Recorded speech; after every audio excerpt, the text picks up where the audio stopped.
Bismillahirrahmanirrahim. Assalamualaikum warahmatullahi wabarakatuh. Alhamdulillahirabbil alamin wa bihi nasta'inu ala umuri dunya waddin. Asyhadu an la ilaha illallah wahdahu la syarikalah wa asyhadu anna Muhammadan abduhu wa rasuluhu wa kafa billahi syahida.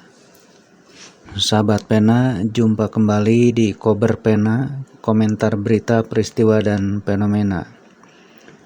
Ini ada berita yang muncul di layar internet saya dan cukup heboh juga ya, tentang sebuah lembaga kemanusiaan yaitu ACT yang merupakan kependekan dari Aksi Cepat Tanggap.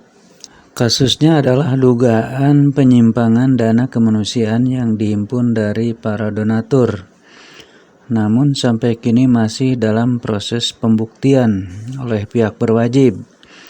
Jadi masih dalam status dugaan. Yang jadi heboh adalah belum jelas bersalah atau tidaknya, namun sudah menjadi santapan empuk para buzzer. Para buzzer langsung bereaksi, tidak harus menunggu sampai pagi, langsung digoreng sampai hangus tengah malam juga. Awalnya kasus ini datang dari sebuah reportase media Tempo pada tanggal 2 Juli 2022 bertajuk Kantong Bocor Dana Umat. Lebih lengkapnya akan saya bacakan sebagai berikut. Tempo.co Jakarta. Aksi Cepat Tanggap disingkat ACT merupakan salah satu lembaga filantropi terbesar di Indonesia. Pada 2018 hingga 2020 lalu, lembaga ini disebut mengumpulkan dana masyarakat sebesar 500 miliar rupiah.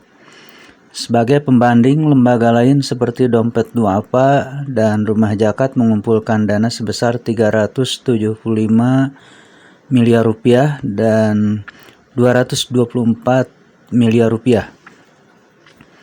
Dana ratusan miliar tersebut digunakan untuk berbagai program, mulai dari membantu korban bencana alam hingga pembangunan sekolah ataupun tempat ibadah. Akan tetapi pengelolaan dana ratusan miliar tersebut juga diduga bermasalah. Mantan Presiden ACT Ahyuddin disebut terseret dalam masalah penyelewengan dana masyarakat tersebut. Dugaan penyelewengan dana oleh pendiri sekaligus pimpinan lembaga filantropi Aksi Cepat Tanggap Ahyuddin yang mengundurkan diri pada Jumat lalu itu muncul dalam berita investigasi di majalah Tempo edisi Sabtu 2 Juli 2022 bertajuk Kantong Bocor Dana Umat.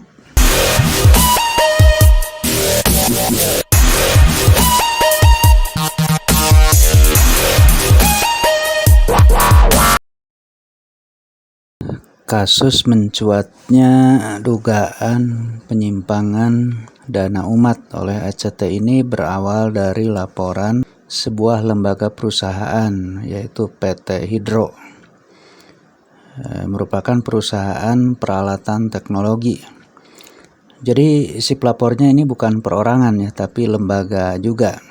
Kalau dilihat dari peraturan perundang-undangan dalam Kitab Undang-Undang Hukum Acara Pidana, ini pasal 1 ayat 24. Laporan adalah pemberitahuan yang disampaikan oleh seorang karena hak atau kewajiban berdasarkan undang-undang kepada pejabat yang berwenang tentang telah atau sedang atau diduga akan terjadi peristiwa pidana.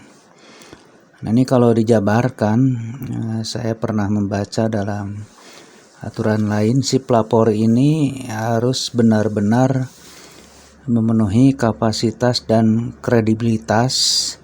Jadi yang bersangkutan harus benar-benar paham dan mengetahui terjadinya tindakan atau tindak pidana.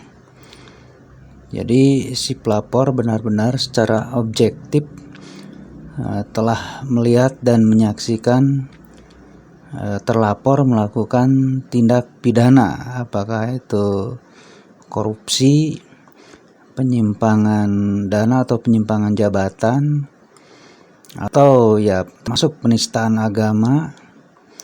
Nah, itu harus secara objektif benar-benar diketahui dan memang memenuhi kelayakan untuk dilaporkan.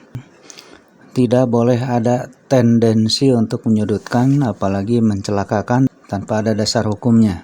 Kalau melihat profil dari si pelapornya ini, PT Hydro merupakan perusahaan peralatan teknologi.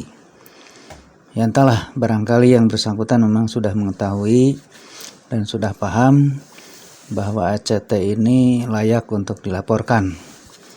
Ketika terjadi pelaporan atau ada pihak yang melaporkan peristiwa pelanggaran hukum, siapa yang memang lebih dahulu layak terjun? Aparat yang berkepentingan. Kalau melihat di kasus ACT ini ya hampir serempak.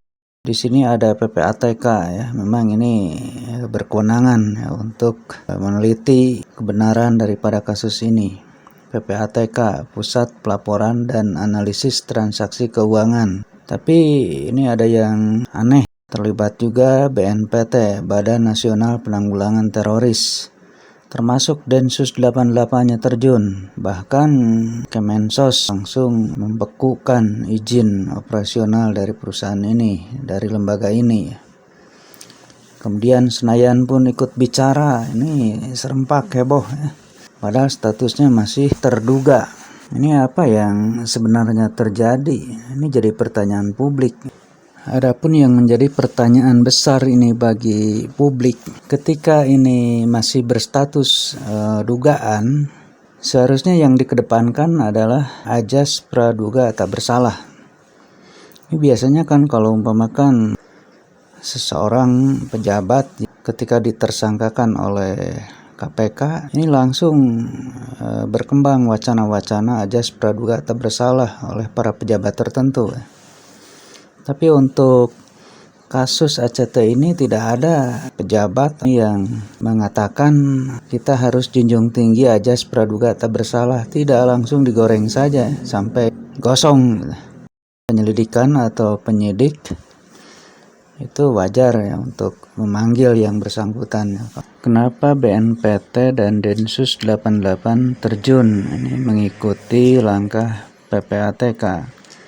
Ini konon diindikasikan ada aliran dana ke teroris. Dalam hal ini teroris ISIS. Padahal menurut klarifikasi dari pihak ACT mengakui memang pernah menyalurkan dana ke Suriah, di mana waktu terjadi peristiwa kemanusiaan di sana banyak korban akibat perang.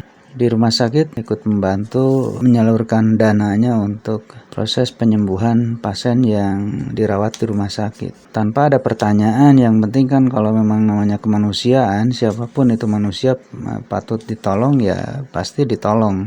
Namun ternyata belakangan ada informasi bahwa yang salah satunya atau mungkin beberapa orang itu adalah anggota ISIS. Padahal pihak ACT tidak mengetahui karena memang tidak ada kepentingan untuk bertanya-tanya siapa. Yang penting memang kalau ada manusia yang memang patut ditolong ya ditolong.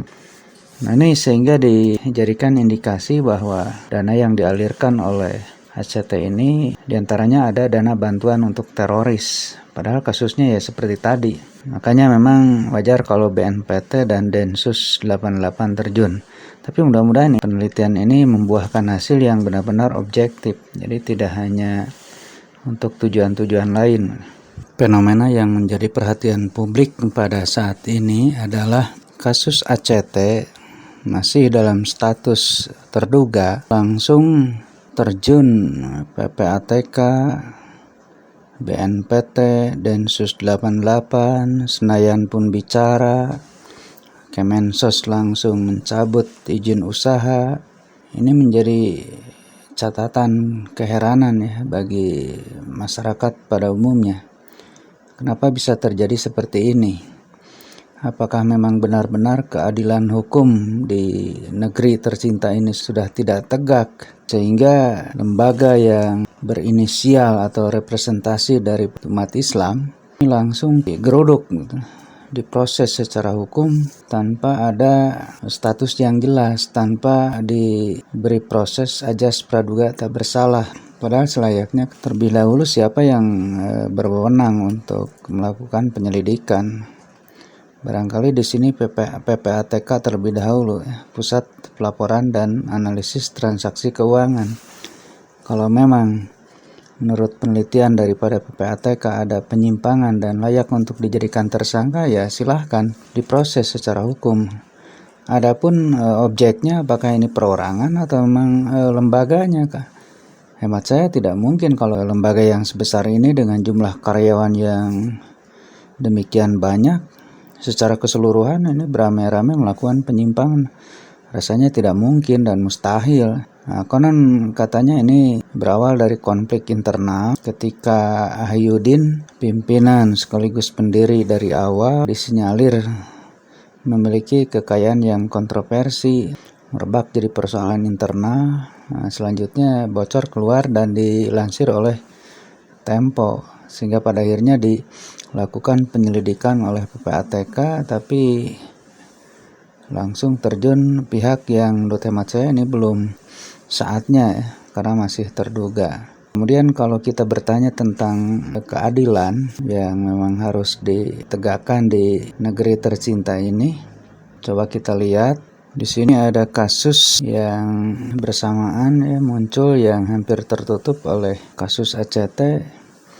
DPR restui Erick Thohir ajukan PMN atau penyerta modal negara 73,26 triliun rupiah untuk suntik BUMN. Ini kan tidak wajar, tapi DPR sudah merestui. Kenapa dianggap tidak wajar? Karena BUMN ini di bawah pimpinan presiden yang sekarang ini sudah tahun 2014.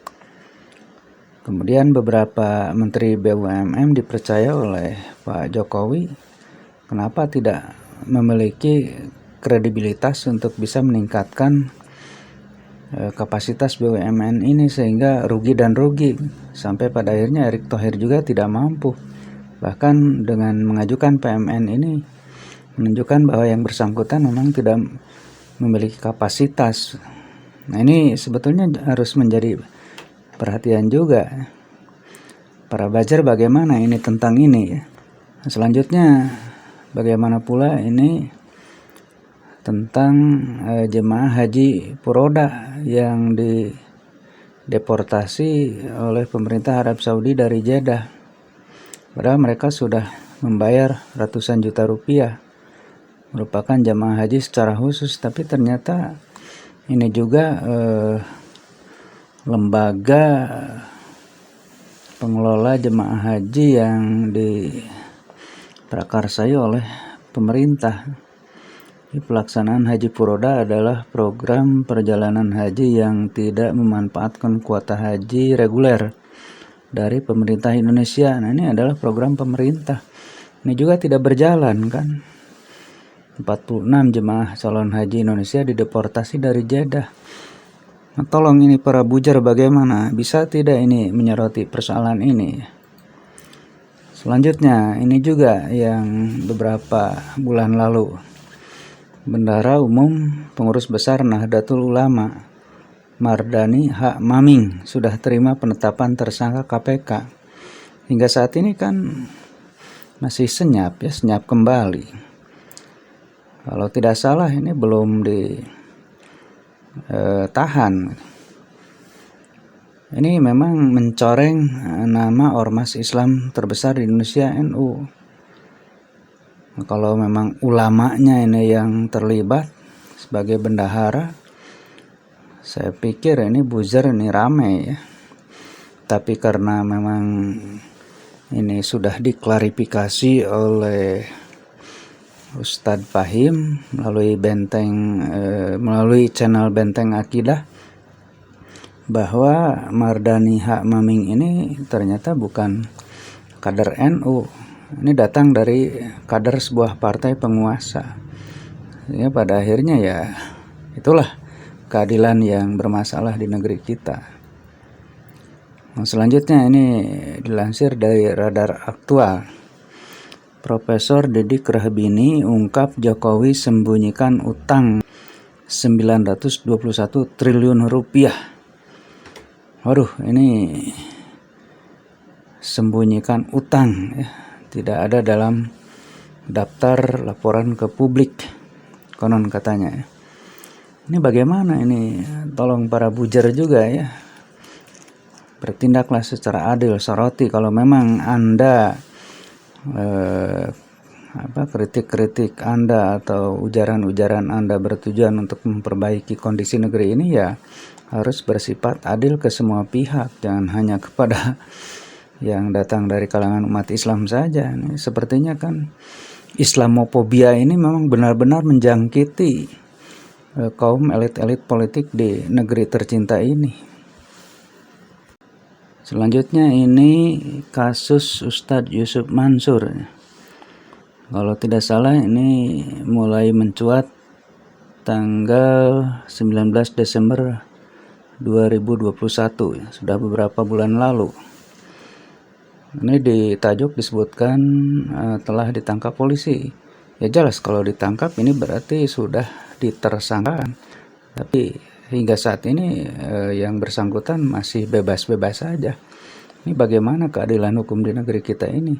Benar-benar tebang pilih. Nah, selanjutnya yang masih hangat ini sosok Mas Beci, anak kiai di Jombang, buronan kasus pencabulan santriwati ya, ngaku punya ilmu metafakta. Aduh, ini anak kiai ya, mencoreng nama orang tua dan pesantrennya. Nah, konon katanya ini akan dijemput paksa oleh aparat kepolisian, tapi sayang dihadang oleh beberapa orang sehingga aparat kepolisian kesulitan untuk menjemput paksa tersangka yang bersangkutan. Nah, ini bagaimana kalau yang menghalang-halangi proses hukum ini juga layak ditersangkakan. Nah, selanjutnya ini juga senyap ya dan hampir lenyap.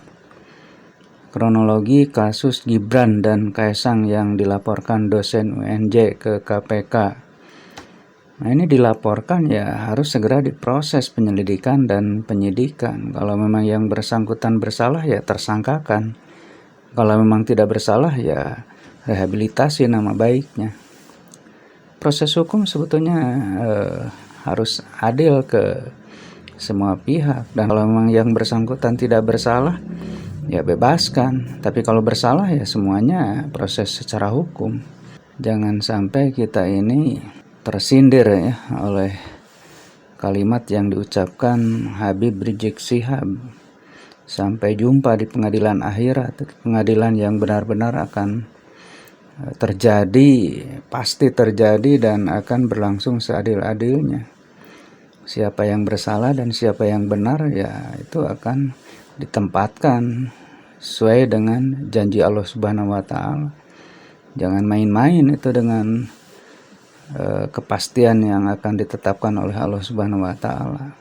Kabar terakhir bahwa rekening ECT ini sudah diblokir, dan manakala statusnya sudah naik ke tersangka, ini akan disita oleh negara. Waduh, pemerintah sedang membutuhkan dana, ada harta karun ya, temuan harta karun dari umat juga, ini uang umat mau disita oleh pemerintah, dan tidak menutup kemungkinan ini akan digunakan untuk kepentingan-kepentingan yang ya tidak ada urgensinya bagi kesejahteraan rakyat pada umumnya. Negara sedang dililit utang, ya tidak menutup kemungkinan ini digunakan untuk membayar jasa utang negara, seperti yang dilansir oleh para pengamat ekonomi. Kemudian kalau memang terjadi seperti itu, ya, prinsip negara ini bertentangan dengan apa yang dituangkan dalam pembukaan Undang-Undang Dasar 1945, di mana negara ini melindungi segenap bangsa Indonesia dan seluruh tumpah darah Indonesia. Kemudian negara ini memajukan kesejahteraan umum. Kalau memang ya sita menyita itu bertolak belakang dengan tujuan memajukan kesejahteraan umum. Sahabat pena, kesimpulan, manakala pemerintah berkepentingan untuk menyita aset yang ada di dalam rekening ACT, tidak menutup kemungkinan apapun persoalan yang berkembang hasil daripada penelitian PPATK, bisa saja ini dinaikkan statusnya menjadi tersangka. Meskipun secara objektif ini tidak ada delik yang membuat yang bersangkutan jadi tersangka. Tapi kalau demi kepentingan bisa saja itu terjadi jadi tersangka. Padahal dalam proses hukum seorang menjadi tersangka itu harus rasional. Menurut Refli Harun, pakar hukum tata negara, dalam memutuskan seseorang menjadi tersangka itu harus rasional. Kemudian juga dalam menetapkan vonisnya harus proporsional, harus berimbang, harus adil. Sahabat pena, kesimpulannya bagaimana nanti kondisi bangsa Indonesia khususnya kalau lembaga kemanusiaan yang menghimpun dana umat ini pada takut para donatur untuk menyumbangkan atau mengkontribusikan dananya bagi kepentingan sosial, bagi kepentingan kemanusiaan, di mana untuk pada saat ini ya orang-orang duafa ini sangat membutuhkan. Bencana di mana-mana di permukaan bumi ini benar-benar butuh bantuan. Kalau memang sekarang para donatur takut untuk mempercayakan pada lembaga kemanusiaan, bagaimana jadinya nanti hubungan atau ukhuwah Islamiyah ini secara khusus ya bagi umat Islam, hubungan ukhuwah Islamiyah akan terganggu. Juga kalau memang ada lembaga kemanusiaan yang dikelola oleh pemerintah, dihimpun oleh pemerintah, mana percaya masyarakat untuk saat ini dengan kondisi pengelolaan pemerintahan seperti ini sangat sulit mendapatkan kepercayaan dari rakyat, terutama umat Islam. Nah, sahabat pena, itulah yang bisa saya sampaikan. Sekali lagi saya berharap mendoakan seperti yang banyak disampaikan oleh akun-akun di media streaming dan media sosial. Mudah-mudahan kasus ACT ini bisa selesai dan tidak menjadi tersangka. Mudah-mudahan juga insan-insan yang membutuhkan bantuan, mereka-mereka yang sangat membutuhkan bantuan tetap berjalan sebagaimana mestinya, dan kita berharap ukhuwah Islamiyah tetap terjaga dan kezaliman ini segera sirna. Kemudian kita diberikan oleh Allah Subhanahu wa taala pemimpin yang adil dan pemimpin yang mengayomi seluruh rakyat Indonesia. Billahi taufiq wal hidayah. Assalamualaikum warahmatullahi wabarakatuh.